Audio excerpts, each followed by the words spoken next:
Welcome back to my channel. This is Amrita and you are watching my channel Amrita's Cute Moments. তো তোমরা সবাই কেমন আছো?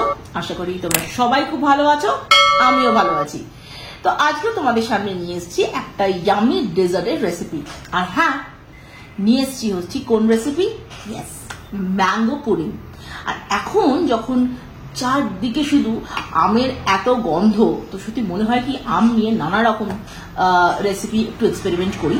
আর এই রেসিপিটা কিন্তু আমি আগেও রান্না করেছি, তাই তোমাদেরকে গ্যারেন্টি দিয়ে বলতে পারি যে তোমাদের কিন্তু এটা যদি তোমরা আমি যেভাবে করছি সেটা ফলো করো, দারুণ দারুণ দারুণ খেতে হবে এবং দেখতেও কিন্তু ভারী সুন্দর হয়। তো আর সবচেয়ে যেটা ইম্পর্টেন্ট কি বলতো, সেটা হচ্ছে যেটা ভীষণ কম ইনগ্রেডিয়েন্টস লাগে এই রেসিপিটা করতে। জাস্ট আমটা যদি থাকে বাস, আর সেরকম কিছুই লাগে না।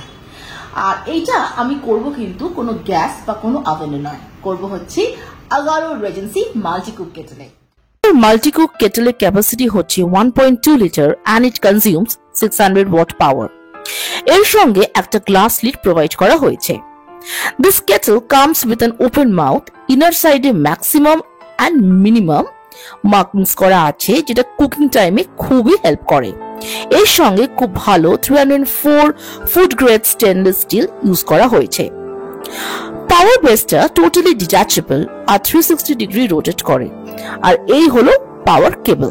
এটা পাওয়ার অন অফ নব প্রোভাইড করা হয়েছে, যেটা দিয়ে কেটেলটা অফ অ্যান্ড অন করা যাবে। And this handle is very strong আর কালারটা ভীষণ সুদিং আর সুন্দর। Overall it looks really stylish. এবারে আসি এই কেটেলের অ্যাক্সেসরিজ এর দিকে। এই কেটেলের সঙ্গে একটা স্টেনলেস স্টিলের গ্রিল র্যাক দেওয়া হয়েছে। এর উপরে যে কোনো একটা কন্টেনার রেখে খুব ইজিলি কুক করা যেতে পারে। নেক্সট একটা প্লাস্টিক মোল্ড দেওয়া হয়েছে। The quality is really nice R volume is also decent. To use this, first কেটেলের ভেতরে এই গ্রিল র্যাকটা প্লেস করা হবে। তারপরে র্যাকের ওপরে প্লাস্টিক কন্টেনারটা প্লেস করে কেটেলের লিডটা ক্লোজ করে কুকিং করতে হবে। নেক্সট যে অ্যাক্সেসরিজটা দেওয়া হয়েছে, এটা একটা এগ বয়লিং র্যাক, যেটা একসাথে 6টা এগস বয়েল করা যেতে পারে। আর তার সাথে একটা হোল্ডিং সাপোর্ট দিয়েছে, যেটা ইজিলি রিমুভ করা যায়। এই হোল্ডিং সাপোর্টটা ইজিলি ডিট্যাচেবল। নেক্সট যে অ্যাক্সেসরিজটা, যেটা না বললেই নয়, সেটা হলো একটা steamer pot. It has a capacity of 0.92 liters. এটা খুবই গুড কোয়ালিটি স্টেনলেস স্টিল দিয়ে তৈরি and it has a food grade quality of 304. এই স্টিমারটা মেইনলি আমরা স্টিমিং পারপাসে ইউজ করব। তো ম্যাঙ্গো পুডিং বানাতে গেলে তো আমাদের যেটা লাগবে সেটা হচ্ছে অফকোর্স আম। তো আমি এখানে 4টে আম নিয়ে নিয়েছি। এটা অলরেডি কিন্তু আমি এটা আলফানসো আম নিয়েছি, তোমরা যে কোনো পাকা আম নিয়ে নিতে পারো। আর এটাকে কিন্তু আমি 8 ঘন্টা জলে ভিজিয়ে রেখেছিলাম। তো এবার কি করব, এখান থেকে আমি ম্যাঙ্গোর পাল্প গুলোকে আমি এখান থেকে বার করব, করে মিক্সার গ্রাইন্ডারে ভালো করে এটা পেস্ট করে নেবো। তো চলো শুরু করি। তোমরা যে কোনো মেথড অ্যাপ্লাই করতে পারো পাল্প বার করবার জন্য এই ম্যাঙ্গো থেকে। আমি সাধারণত এগুলোকে প্রথমে খোসাটা ছাড়িয়ে নিয়ে আমি হাত দিয়ে ভালো করে স্ম্যাশ করে নেবো এবং রেখে দেবো মিক্সার গ্রাইন্ডারে। আর বাই দ্য ওয়ে বলে দিই যে আমার এই দুটো হাত কিন্তু একদম পরিষ্কার।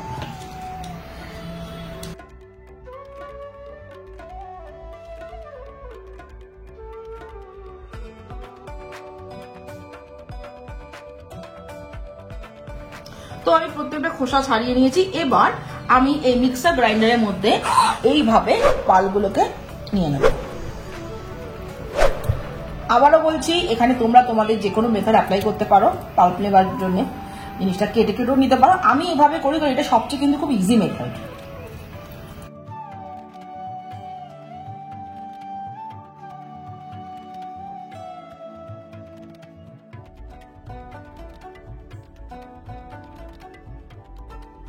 তো দেখো কতটা পাল্প এর থেকে বেরিয়েছে এই ম্যাঙ্গোটা থেকে। এবার এটাকে আমি মিক্সার গ্রাইন্ডারে দিচ্ছি পেস্ট করে নেবার জন্য।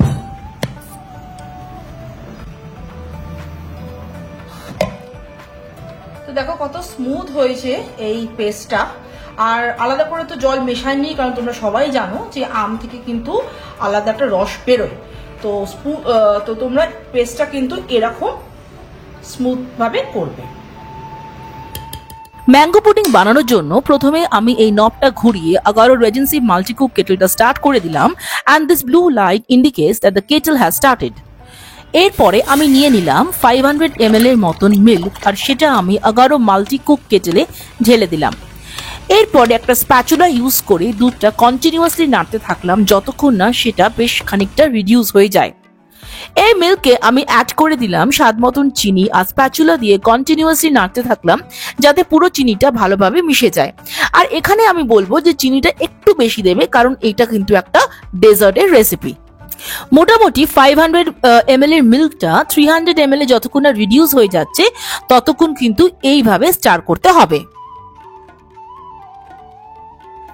এরপরে একটা বলে আমি নিয়ে নিলাম 100 ml এর মতন মিল্ক আর তাতে অ্যাড করে দিলাম 4 টেবিল স্পুনের মতো কর্নস্টার্চ। খুব ভালোভাবে একটা স্পুন ইউজ করে আমি এটা মিক্স করে নিয়েছি যাতে পুরোটা দুধে ভালোভাবে মিশে যায় আর কোনো লাম্পস যাতে না থাকে। এখানে দেখো পুরো কর্নস্টার্চটা কত ভালোভাবে মিক্স হয়ে গেছে। এরই মধ্যে কেটেলে রাখা মিল্কটা বেশ ভালো মতন ফুটে গেছে অ্যান্ড বেশ খানিকটা রিডিউসও হয়ে গেছে। এটাকে আমি খানিকক্ষণ ঠান্ডা হওয়ার জন্য রেখে দিলাম।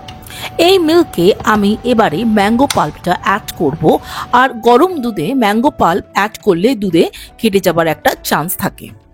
এবারে আমি ম্যাঙ্গো পাল্পটা দুধের মধ্যে অ্যাড করে দিলাম আর তারপর স্প্যাচুলা দিয়ে খুব ভালোভাবে পুরোটা মিশিয়ে নিতে হবে।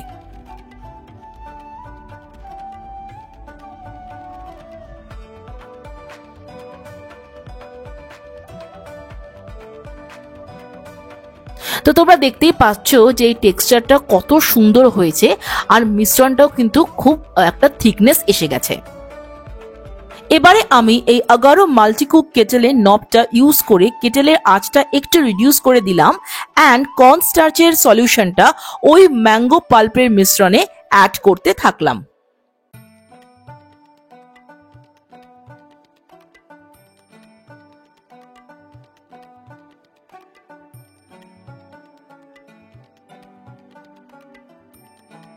পুরো কর্নস্টার্চটা একেবারে দেওয়া যাবে না, তাহলে এটা লাম্প ফর্ম করে ফেলবে।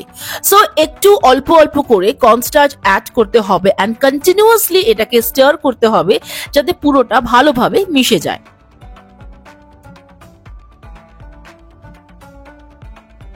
এটা অলমোস্ট হয়ে এসেছে। দেখো কালারটা কি দারুণ এসেছে আর হ্যাঁ দেখতেও বেশ ইয়ামি লাগছে। সো এবারে আমি নবটা ইউজ করে কেটেলটা বন্ধ করে দিলাম। এবার এটাকে ঠান্ডা করতে দেব, কারণ একটু রুম টেম্পারেচারে এটা হলেই আমি অ্যালুমিনিয়াম মোল্ডে আমি এটাকে ঢালবো।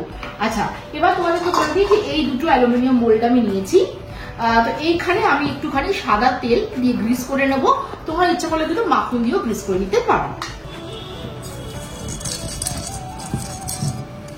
গ্রিস করে নিলে কি হবে, যখন এখান থেকে আমরা ডিমোল্ড করব তখন কিন্তু এটা খুব ইজিলি বেরিয়ে যাবে।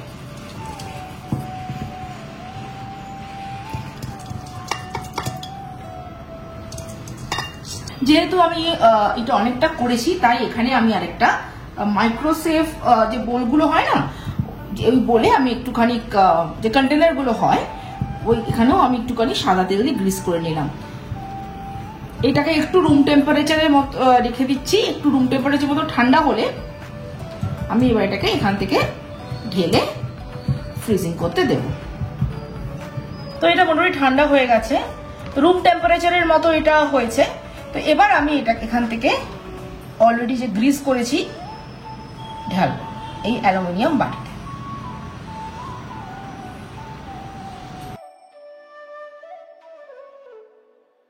আর তোমরা এটাও দেখতে পাচ্ছ যে এই কেটেল থেকে এটা ঢালাটাও কিন্তু কতটা ইজি এবং কতটা সুন্দরভাবে স্মুথলি কিন্তু এটা এর মধ্যে ঢেলে দিতে পারলাম। এবার আমরা এটাকে ফ্রিজিং এ দেবো যাতে এটা খুব সুন্দরভাবে যেন জমে। তো এটাকে আমি ধরো 3 থেকে 4 ঘন্টা মতো রেখে আমি ফ্রিজে দিয়ে দিচ্ছি। তারপর তোমাদের কাছে আমি ফিরে আসছি ঠিক 4 ঘন্টা বাদে।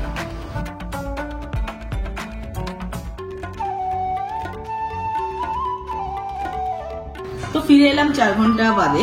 তো মোটামুটি ভালোই জমেছে। দেখো এখানে তোমরা কিন্তু কিছু করে ডিমোল্ডও করতে পারো, আর যদি মনে করো যে না এটা আমি ডাইরেক্ট এখান থেকে খাবি সেটাও করতে পারো। তো আমি একটু ডেকোরেশন করছি, দেখো এটা তোমরা করতে পারো না করতে পারো, এখানে ছোট্ট এরকম ভাবে দেখতে যাতে সুন্দর লাগে।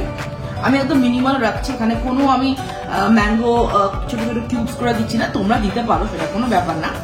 আর একটুখানি উপর থেকে আমরা কেসার ছড়িয়ে দেবো, দেখতেও ভালো লাগবে, আবার কেসারেরও যে একটা টেস্ট হয় না, অল্প পরিমাণে একটু দিয়ে দেবো।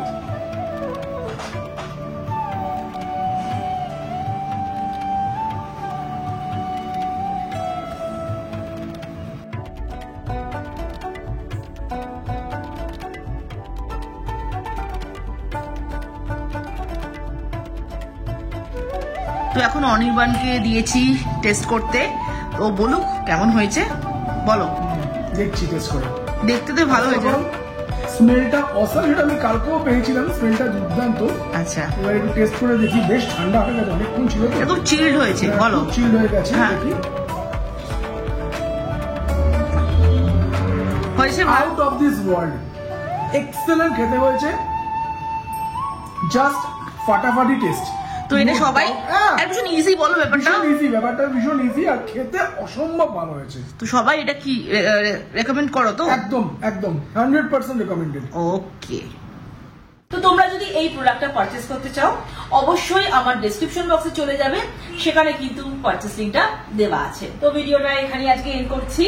তোমাদের যদি ভালো লেগে থাকে তাহলে প্লিজ লাইক শেয়ার কমেন্ট করবে, আর যারা এখনো সাবস্ক্রাইব করোনি প্লিজ আমার চ্যানেলকে সাবস্ক্রাইব করে দেবে, আর অবশ্যই বেল আইকনটা প্রেস করবে, কারণ যখন আমি নতুন কোনো ব্লগ আনবো তোমাদের কাছে সেটা নোটিফিকেশন চলে যাবে। তো তোমরা কিন্তু অবশ্যই এই ম্যাঙ্গো পুডিংটা ট্রাই করবে।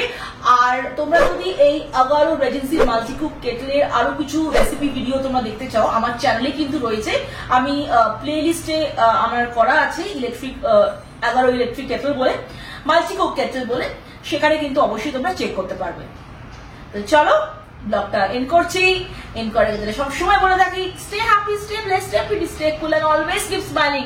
খুব শীঘ্রই আসছি আরো নতুন অনেক ধামাকাদার ব্লগ নিয়ে। Till then, bye and take care.